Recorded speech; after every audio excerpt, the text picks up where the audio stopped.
Walid Saab, you start off. Bismillah. Thank you, Mr. Chairman, for allowing me to participate in this further discussion.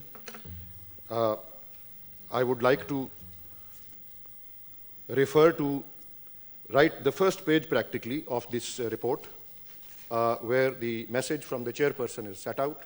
The first sentence from this message from chairperson is to the following effect: the situation of women in Pakistan is undoubtedly progressing in some regions and sectors and needing more concerted efforts in others. Mr. Chairman, further on page 9, where the vision and mission of the Commission have been set out, I will just read one or two lines, a little part of the vision. The vision of this Commission includes these words that, to enable a democratic, just, peaceful, and tolerant society where all citizens are equal, irrespective of race, sex, religious beliefs, geography, and ethnicity. And Mr. Chairman, یہ جو mission ہے اس commission کا، اس mission میں شامل ہے to promote gender equality and women's empowerment and protect women's rights. Mr. Chairman, it will also be relevant over here, کیونکہ کچھ آگے جا کے پریزیڈنٹ کا جو مشترکہ اجلاس ہے اس سے خطاب کا بھی آتا ہے ایجنڈا آئٹم. تو اس موضوع کے اوپر president of Pakistan has also submitted to both houses, اور یہ پیج 13 and 14 ان کی اسپیچ کی ہے. Doctor Arif الوی president of Pakistan کہتے ہیں ہمیں خواتین کو معاشرے میں باوقار بنانا ہوگا تاکہ وہ پورے کنبے کو ملک و قوم کے لیے مفید اور باعث فخر بنانے میں اپنا مثالی کردار ادا کر سکیں. میں اس بات پر بھی زور دینا چاہتا ہوں کہ خواتین کو معاشرے میں اپنا صحیح مقام دلانے کے لیے ان کی وراثتی حقوق کا تحفظ انتہائی ضروری ہے. ہمیں اس سلسلے میں قانون سازی اور عملی اقدامات کے ذریعے خواتین کے وراثتی حقوق کو یقینی بنانا ہوگا. جناب چیئرمین صاحب، اس سے واضح ہے ان سب باتوں سے، یہ رپورٹ سے بھی اور صدر کے خطاب سے بھی، کہ یہ ایک موضوع ہے جس پہ گفتگو اور بحث ہوتی رہتی ہے کہ خواتین اور حضرات کے ہمارے ملک میں مساوی حقوق ہونے چاہیے، یعنی gender equality. Not only this, بلکہ مجھے یاد آتا ہے جب 7 مارچ 2019 کو پچھلے سال خواتین کا عالمی دن تھا. اس دن بھی جمعے کا دن تھا، اور چیئرمین سینٹ صادق سنجرانی صاحب جو تھے وہ کیشو بائی صاحبہ کو چیئرپرسن بنانے سے پہلے، اس دن وہ چیئرپرسن بنی، وہ چیئرپرسن بنانے سے پہلے چند الفاظ بول کے گئے تھے جو کہ خالق پاکستان حضرت قائد اعظم محمد علی جناح رحمۃ اللہ علیہ سے منسوب ہیں. قائد اعظم نے فرمایا کہ دنیا 2 عظیم قوتوں سے واقف ہے، ایک قلم کی قوت اور دوسری تلوار کی قوت، لیکن وہ فرماتے ہیں کہ ایک تیسری قوت ہے جو ان دونوں قوتوں سے عظیم تر ہے، اور وہ ہے ہماری خواتین کی قوت. قائد اعظم محمد علی جناح رحمۃ اللہ علیہ نے یہ بھی کہا کہ کوئی ملک اپنے وجود کے لائق نہیں ہے، no nation is worthy of its existence، جب تک کہ وہ اپنی خواتین کو اور اپنے حضرات کو ساتھ لے کے نہ چلے. اور فرماتے ہیں کہ کوئی جد و جہد اس وقت تک رنگ نہیں لا سکتی کہ جب تک معاشرے کی خواتین اس جد و جہد میں مردوں کے شانہ بشانہ چلیں. جناب چیئرمین صاحب، ان تمام ارشادات، ان باتوں، اس ویژن، اس مشن کے باوجود ایک بہت بڑا لمحہ فکریہ ہے ہمارے لیے. میں اس ڈسکشن کے لیے بہت ریلیونٹ بات ہے، اور میں بڑے افسوس اور بڑی شرم کے ساتھ یہ اس ایوان کے اندر پیش کرنا چاہ رہا ہوں، اور اس ایوان کے توسط سے جو میں اپنی پارٹی کی حکومت ہے، لیکن یہ میری پارٹی کی حکومت تک محدود نہیں ہے. یہ ایک ایسا مقام ہے، یہ ایک ایسی کیفیت ہے جس پہ ہمارے پورے پاکستان 71 سال کا ہو چکا ہے. جناب چیئرمین صاحب، میں جس بات کی طرف جس کی نشاندہی کرنا چاہتا ہوں اس موضوع پہ، آج سے کچھ دن پہلے میرے فاضل دوست عثمان کاکڑ صاحب نے چھوٹا سا ریفرنس دیا تھا. میں تھوڑا زیادہ تفصیلی ریفرنس دینا چاہتا ہوں. وہ یہ ہے کہ 1 مہینہ قبل ورلڈ اکنامک فورم نے اپنی جینڈر گیپ رپورٹ 2020 شائع کی. پاکستان اس رپورٹ میں دنیا کے 153 ممالک کے اندر جینڈر بیلنس کے حوالے سے خواتین اور حضرات کے درمیان مساوی سلوک کے حوالے سے پاکستان دنیا میں 153 ملکوں میں سے 151 نمبر پہ آتا ہے, 151st rank in 153 nations mister chairman. اور ہم سے پیچھے 2 نیشنز کون سی ہیں؟ وہ جنگ سے تباہ حال یمن کا ملک اور عراق کا ملک. یہ صرف 2 ممالک ہیں جو پاکستان سے نیچے ہیں. جناب چیئرمین صاحب, یہ بات قابل ذکر ہے کہ جس سروے میں, جس گلوبل رینک میں پاکستان دنیا میں 151 کے رینک پہ ہے آؤٹ آف 153, بنگلہ دیش اسی سروے میں, اسی رینکنگ میں 50ویں نمبر کے اوپر آتا ہے. جناب چیئرمین صاحب, یہ میں کچھ الفاظ پڑھتا ہوں. Bengalis have all the inhibitions of downtrodden races and have not yet found it possible to adjust psychologically to the requirements of freedom. یہ الفاظ فیلڈ مارشل ایوب خان کے الفاظ ہیں.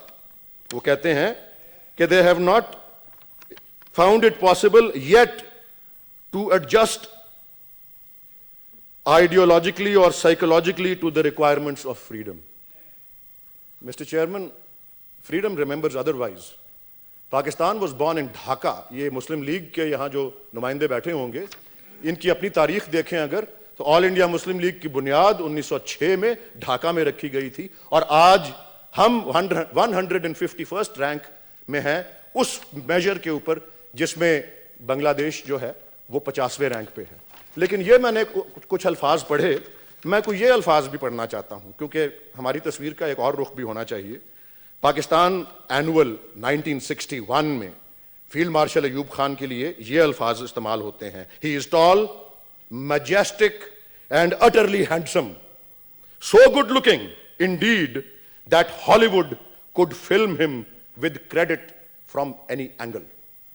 یہ الفاظ مرحوم وزیر اعظم ذوالفقار علی بھٹو صاحب کے الفاظ ہیں. تو گاڈ بلیس ہز سول جی. میں موضوع پہ واپس آتا ہوں. جناب چیئرمین صاحب,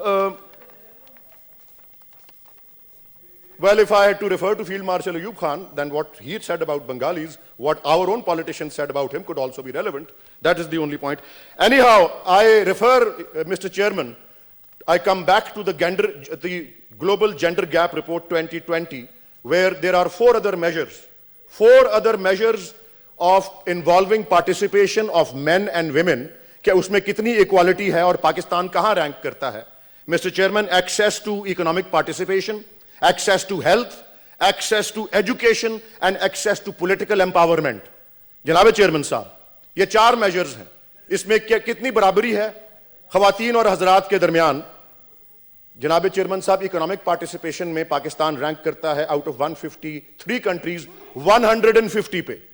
جناب عالی, ہیلتھ اور سروائیول کے حوالے سے مساوی سلوک خواتین اور حضرات کا جو ہے اس میں پاکستان رینک کرتا ہے 149 out of 153 countries. Access to education, تعلیم تک رسائی کے حوالے سے جینڈر ایکوالٹی میں پاکستان رینک کرتا ہے 143 out of 153 nations. Last but not least, fortunately چلیں اس ہاؤس کی تھوڑی سی ان ڈیٹا نے لاج رکھ لی کہ پولیٹیکل پارٹیسپیشن میں خواتین اور حضرات کے درمیان جو ایکوالٹی ہے اس میں پاکستان 93rd رینک کرتا ہے, ڈبل ڈیجٹس میں جو ہے جناب چیئرمین صاحب آ گیا ہے.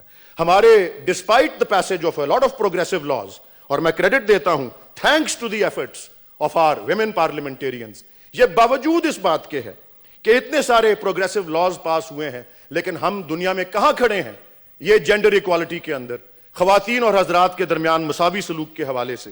جناب عالی, لیبر فورس کے اندر پارٹیسپیشن, لیبر فورس میں پارٹیسپیشن, ہماری افرادی قوت میں پارٹیسپیشن حضرات کی 85% ہے, خواتین کی 24.8% ہے, حالانکہ ہماری آبادی دونوں کی تقریباً برابر ہے. آپ دیکھ لیں کہ 3 گنا کی ڈسپیرٹی ہے, 25% participation of women in the work force and 85% of men. جناب علی, لٹریسی میں مین کی لٹریسی پاکستان میں 71% ہے, ویمن کی لٹریسی جو ہے وہ 49% کے قریب ہے. جناب چیئرمین صاحب, ویج پیرٹی, ایک کام کے لیے اگر مرد کو 100 روپے ملتے ہیں, اسی کام کے لیے ایک خاتون کو پاکستان کے اندر 76 روپے ملتے ہیں. دیر از اے 24% disparity in wage equality also. جناب چیئرمین صاحب, پاکستان جس طرح میں نے عرض کیا 71 سال کا ہو گیا ہے. سروے اور انالیسس کے مطابق اگر اسی پیس پہ ہم جینڈر ایکوالٹی کو, اور یہ ساؤتھ ایشیا کی بات ہے, ساؤتھ ایشیا کی ایوریج کو بھی ہم کس طرح نیچے لاتے ہیں. میں نے عرض کیا بنگلہ دیش 50 پہ ہے, نیپال 101 پہ رینک ہوتا ہے, سری لنکا 102 پہ رینک ہوتا ہے, انڈیا 112 پہ رینک کرتا ہے آؤٹ آف 153 نیشنز. تو جناب عالی پورا ساؤتھ ایشیا اس ریٹ پہ اگر پروگریس کرتا رہا تو it will take 71.5 more years to attain some sort of gender parity, Mr. Chairman. Thank you. یہ ہمارا حال ہے. I am winding up, Mr. Chairman. میں صرف یہ عرض کرنا چاہوں گا کہ 71.5 years اگر ہمیں مزید لگنے ہیں, یہ پچھلے 71 years کی داستان ہے جو کہ بتاتی ہے ہم کہاں کھڑے ہیں. میں سمجھتا ہوں کہ اگر گورنمنٹ اور اپوزیشن کو کام کرنے کی ضرورت ہے کسی موضوع کے اوپر, اور پاکستان کی کوئی دنیا کا ملک اس کی معیشت, اس کی سیاست, اس کی معاشرہ, اس کی معاشی ترقی کبھی بھی ممکن نہیں ہے جب تک, جس طرح ہمارے قائد نے فرمایا کہ جب تک خواتین اور حضرات شانہ بشانہ کھڑے نہ ہوں. یہ جو قوانین ابھی منظور ہوئے ہیں جو خواتین کی وراثت والا بھی ہے, اور جس کے علاوہ ان کی ویسے پراپرٹی میں شیئر کے بارے میں, جناب چیئرمین صاحب یہ پہلے آرڈیننس کے ذریعے آئے, پھر دونوں ہاؤسز میں لے ہوئے, یہ صرف اسلام آباد کیپٹل ٹیریٹری تک محدود ہیں. میں تمام سیاسی جماعتوں سے درخواست کرتا ہوں جن کی حکومتیں اور میجورٹیز مختلف صوبوں میں ہیں, اور میں خود حاضر ہوں کہ یہ مختلف صوبوں کے چیف منسٹرز کو میں خود یہ بلز لے کے لے جانا چاہتا ہوں کہ جس طرح یہ پیرٹی میں ایک چھوٹا سا قدم ہے جو کہ one giant leap for mankind ہو سکتی ہے, کہ صوبوں کے اندر بھی یہ قانون رائج کیے جائیں. اور جناب عالی, میں نے قائد اعظم کے فرمان سے اس بات کو شروع کیا تھا. میں بالکل آخر میں اگر آپ اجازت دیں, حضرت علامہ اقبال کے ایک مشہور مقالے میں سے انہوں نے کہا تھا کہ عورت جو ہے وہ تمدن کی جڑ ہے. انہوں نے انگریزی میں مقالہ میں لکھا تھا woman is the root of all civilization. اس کو تعلیم کے زیور سے آراستہ کریں, علامہ اقبال فرماتے ہیں, کیونکہ کہتے ہیں کہ اگر آپ ایک مرد کو تعلیم دیں گے تو ایک فرد واحد کو تعلیم دیں گے, لیکن اگر ایک عورت کو تعلیم دیں گے تو پورے خاندان کو تعلیم دیں گے. یہ وہ موضوعات ہیں جناب عالی, ہم ترقی نہیں کر سکتے, ہم معیشت کو رو رہے ہیں, ہم ٹیکس کلیکشن کو رو رہے ہیں, ہم جی ڈی پی گیپ کو اور G D P tax ratio کو رو رہے ہیں, اور ڈیفیسٹس کو رو رہے ہیں. کوئی معاشرہ اور کوئی معیشت ترقی نہیں کر سکتی جب تک ہم اس کو اچیو نہیں کریں گے. اور جناب عالی بالکل ایٹ دا ویری اینڈ میں کمپلیمنٹ دے رہا ہوں once again to all the women parliamentarians. 1910 میں, اور یہ بالکل آخری بات ہے جناب چیئرمین صاحب, 1910 کے اندر علامہ اقبال نے ایک خط لکھا راجہ کشن پرساد کو. انہوں نے کہا کہ میں جب انگلستان میں پڑھتا تھا تو مجھے کسی نے پوچھا کہ تم مسلمان ہو, تو میں نے جواب دیا کہ تیسرا حصہ, 1/3. تو آگے سے سوال آیا 1/3 مسلم, تو انہوں نے کہا میں تیسرا حصہ اس لیے ہوں کہ نبی کریم صلی اللہ علیہ وسلم نے یہ ارشاد فرمایا کہ مجھے تمہاری دنیا میں 3 چیزیں بہت پسند ہیں, نماز, خوشبو اور عورت. اور علامہ اقبال نے کہا مجھے ان تینوں چیزوں میں سے صرف ایک پسند ہے, اس لیے میں 1/3 مسلم ہوں. لیکن کہتے ہیں کیا کمال ہے اس تصور کا, اس تخیل کا کہ نبی کریم صلی اللہ علیہ وسلم نے عورت کو 2 لطیف ترین چیزوں کے ساتھ شمار کیا. بلا شبہ وہ کہتے ہیں کہ عورت نظام عالم کی خوشبو اور قلب کے لیے نماز کی حیثیت رکھتی ہے. شکریہ چیئرمین صاحب. Thank you.